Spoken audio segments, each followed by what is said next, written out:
The U.S. State Department has recently expressed disappointment at the Indian government's refusal to allow a delegation on religious freedom to visit the country this week.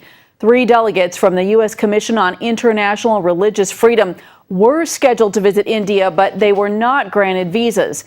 One of those delegates is Father Thomas Reese, and he joins us now from our Washington, D.C. bureau. Father, thanks for joining us today. Good to be with you, Heather. What was the purpose of your delegation's scheduled trip to India? Well, the reason we like to visit countries is so that we can get the actual facts and circumstances of the situation of religious freedom in a country by visiting it, by talking to religious leaders, talking to people on the ground, and also talking to government leaders to get their side of the story. Our responsibility is to advise the President and the State Department on the situation around the world in terms of religious freedom. And India is one of the places that we wanted to get a first-hand view and understanding of the situation so we could be very fair and accurate in our report. Father, did the Indian government give any reason for not granting the visa to you? No, not really. This is actually the 3rd time that they have turned us down, not given us visas, which is kind of sad. I mean, India is a dynamic democracy. It claims to be a non-sectarian state. It has pledged itself to international agreements on religious freedom. So what is it hiding? Why isn't it willing to have us come and look at the situation? And what is the situation that you wanted to look at? What are the concerns about religious freedom in India? Well, one of the biggest concerns is there's a lot of interreligious conflict and violence going on. There have been situations where thousands of people have been killed in conflicts between Muslims and Hindus. We've seen situations where churches have been burned, been attacked by mobs. And sometimes the police are there and they're just standing by doing nothing or, participating.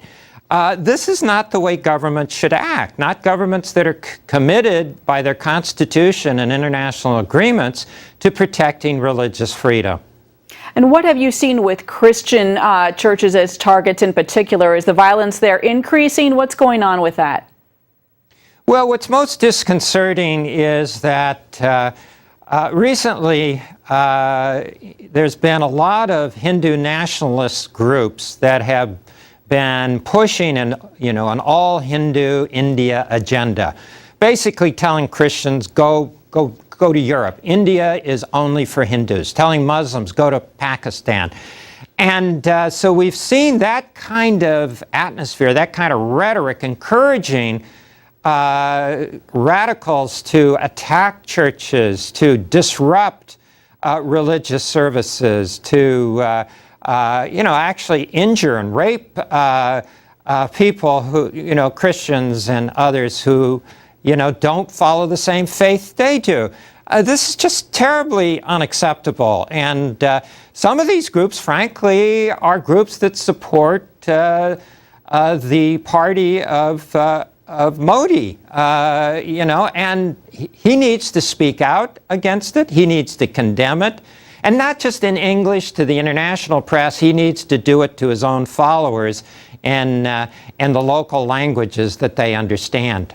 What is your hope at this point going forward? You have not received visas. You've applied multiple times. What's the plan now? Well, our plan is to do our report to the best ability that we can.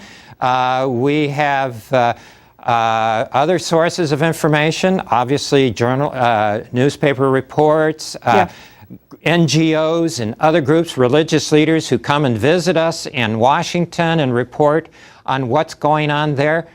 We would have liked to have had firsthand personal contact with the Indian people in their country and with their government and their religious leaders.